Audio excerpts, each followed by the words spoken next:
बच्चों good morning.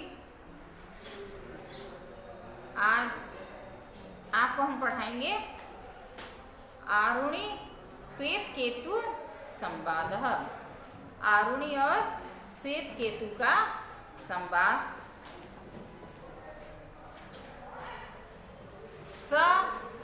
द्वादश वर्ष उपेत्य चतुर्विंशति वर्ष सर्वान् वेदान् अधीत्य महाम्ना अनुचानमानि स्तब्ध एयाय तं पीत्वा उवाच श्वेतकेतो यन्तु सौम्यदेयं महाम्ना अनुचानमानि स्तब्धा अस्तु तमा देशम् अप्रेक्षयः। श्वेतकेतु आरुण्ये आस्तांसा पिता उवाच श्वेतकेतो बस ब्रह्मचर्यं न वै सौम्यस्य कुलीनो अननून्य ब्रह्मबन्धुरिव भवति इति।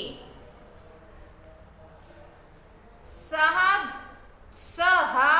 द्वादश वर्ष उपेत्य चतुर्विंशति वर्षे सर्वान् वेदान् अधीत्य महाम्ना अनुचानमानि स्तब्ध एयाय।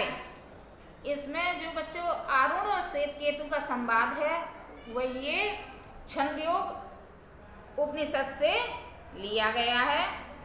इसमें कह रहे हैं कि वह द्वादश वर्ष माने 12 वर्ष के उपनयन संस्कार के उपरांत या पश्चात पिता के समीप आया और 24 वर्षों का संपूर्ण वेदानधीत्य महाम्ना माने जो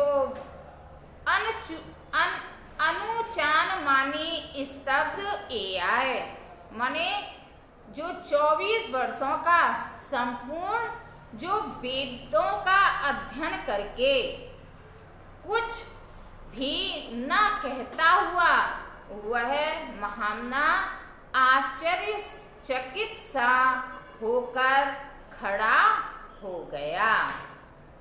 यानी वह 12 वर्ष तक उपनयन संस्कार के उपरांत पिता के समीप आया और 24 वर्षों का जो संपूर्ण वेदों का अध्ययन था उसको कुछ भी न कहता हुआ वह महाम्ना या उस तपस्वी को आश्चर्यचकित सा होकर खड़ा हो गया। तम पिता उवाच श्वेतकेतु तब उसके पिता आरुणि से बोले श्वेतकेतु हे श्वेतकेतु यन सौम्योदम हे सौम्य महाम्ना अनुचानमानि स्तब्ध अस्तो तम देशम प्रक्षेपत। तुम परम विद्वान होने के बाद भी मौन होकर आश्चर्यचकित खड़े हो, इसका क्या कारण है? श्वेतकेतु आरुण्येन आस्तं हा पिता उवाच श्वेतकेतु बस ब्रह्मचर्यम। इसके बाद पुनः वह श्वेतकेतु से बोले हे श्वेतकेतु तुम अभी ब्रह्मचर्य में निवास करो और न वे सौम्य अस्कुलेनो अननूनत्य ब्रह्मबन्धुरिव भवतीति। हे सौम्य हमारे कुल में उत्पन्न होने वाला कोई भी अधम ब्राह्मण के सामने मौन होकर रहने वाला नहीं हुआ है। येन श्रुतम भवत्यं मतम विज्ञातुम इति कथं नु भगवा सा आदेशो भवति इति नावे नूनं भगवन्तस्तः एतद् एव विषयुद्ध एतद्दैवेद्यान् कथं मे नावच्छिन्नन्ति भगवान् तत्त्वमेव ते तं ब्रवीत् भवति तथा सौम्याति होवाच। यथा सौम्येकेन नख निकृतन्तेन सर्वाकर्षणार्थं विज्ञात स्याद्वाचारं भरणं विकारो नाम ध्येयं कृष्णाय समित्येन सत्यमेवां सौम्य च आदेशो भवति इति।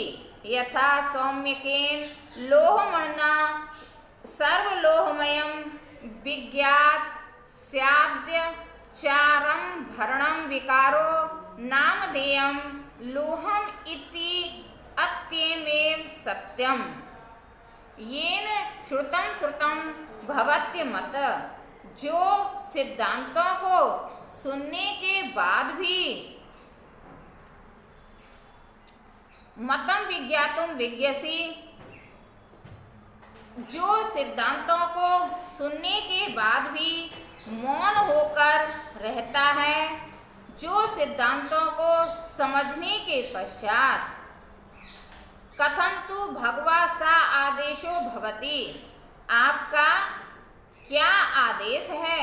नवे नूनम भगवन्तस्तः एतदेव विषयायेत वेदिष्यन् कथं मे नवाच्छन्नति भगवान्स्तेवं वे तद्ब्रवीति इति सौम्यति होवाच। जो सिद्धांतों को समझने के पश्चात भी न समझ होकर रहता है, हे भगवान भगवन्तस्तः, हे भगवान बात मुझे इस प्रकार समझाएं जिससे कि मुझे ज्ञान प्राप्त हो। तद्ब्रवीति तथा सौम्यति होवाच। तब पिता ने कहा, हे सौम्य, यथा सौम्यकेन नख निकृतन्तेन सर्वे कर्षणयांसि विज्ञातस्त्वाचारणभं विकारो नामधेयम्। जिस जैसे नाखून को कटे हुए को जानने पर सभी पिघले लोहे जैसे सांसारिक पदार्थ जान लिए जाते हैं, जिस प्रकार से नाखून के कटे होने पर सभी पिघले लोहे जैसे पदार्थ जान लिए जाते हैं, ऐसे ही वाणी के व्यवहार से नाम और रूप का भी भेद होता है। कृष्णायस्मिन् सत्यमेव स्वयं च आदेशो भवति। ऐसे ही ब्रह्म को जानने का भी विधि विधान होता है। हे सौम्य, जैसे एक लोहे मणि को जान लेने के पश्चात लोहे की जो निर्मित पदार्थ हैं वह कैसे होते हैं,